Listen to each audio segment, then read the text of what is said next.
All right. Next up, what we got? We got we got Ish. You know what I'm saying? From the Joe Budden podcast. We got a clip from the Joe Budden podcast. And we got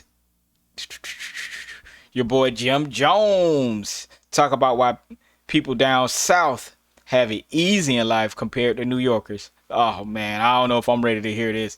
And I just saw this, so here we go. South, they be homeowners down south. Even if it's a trailer, it's theirs. They own the land. Sure. They own it. Shit might cost 40 grand. Them niggas don't got no 30 story projects down south. My family from Roanoke, them niggas projects is one level. Yeah, they got dirt roads. Yeah, dirt houses on the side, all the new so it's different. That's a good point. A way different landscape. You know what I mean? It's all real estate down there. That's all it is. And there's not a lot of renting when you down there. Everybody own their house. Cost of living so cheap. Grandfathered in, yeah. Like niggas mortgage be $700. That's Section 8 rent. I heard you talking recently about the worth of your catalog.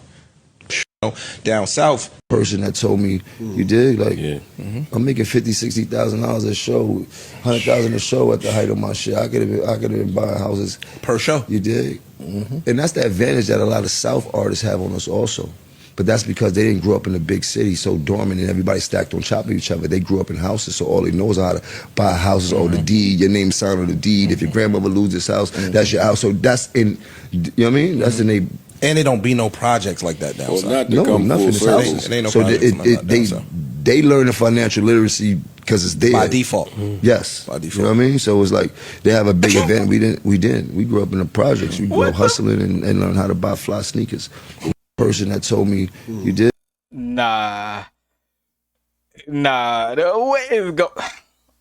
First of all, there are tons of projects in the South. Right now, it's just projects in the South have been gentrified and turned into condos. That's what they're doing to the projects down here. Second of all, yes, every blue moon you have a great grandmama or something that inherited a house or some land, but that was from slavery, yo. What are y'all talking about?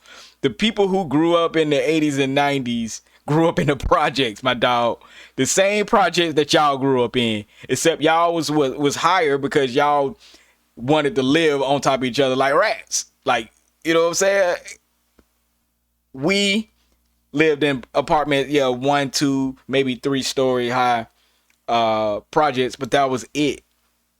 We lived in the same conditions, except I will say this, in New York, everything is smushed together. Everything is smushed together. Streets are smushed. Everything's smushed. In the South, it's wider. It's more land. It's just because of, again, of slavery. You had to have a big house, plantation. You had to have a lot of land for the slaves to work. Come on, what are we saying here? The people in the city in the South live like any other city person. It just is what it is. We all didn't grow up in houses. Most of us live in, we say apartments or apartments, however you want to pronounce it. But a lot of us lived in the projects or the apartments. They were right by the projects or across the street or down around the corner. That's what we did. We lived in neighborhoods. We didn't start getting houses into the white people moved out of the cities and moved out of the outskirts, and they start moving more north and more east and more west, like from the city. That's when we start buying houses and stuff. So around the 90s, that's when people start really getting a lot of houses. Yes, some people did inherit land, property, and all that, but that's not everybody lived like that. Not everybody lived like that. So I just want to make that straight. This is straight BS. A lot of us lived in the projects, lived in the hoods and stuff like that. That's why we the where we are.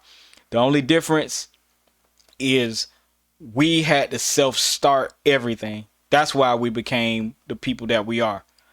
From the music, we didn't have big outlets for music, so we created our own.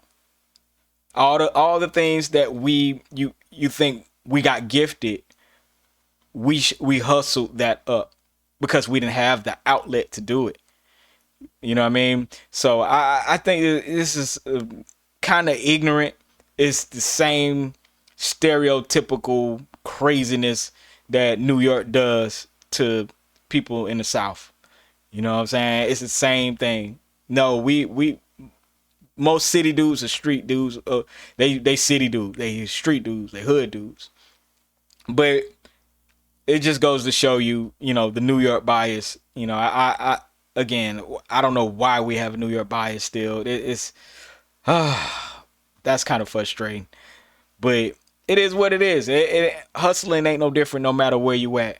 It's just what you do when you with whatever you have. You know what I mean? Some of us grew up in a project. Some of us grew up in an apartment. Some of us grew up in Section 8 housing. Some of us grew up in regular houses. Some of us had the luxury of having some money and well off. That's everywhere. It's not just New York. We did. Like, come on, yo. But it is what it is.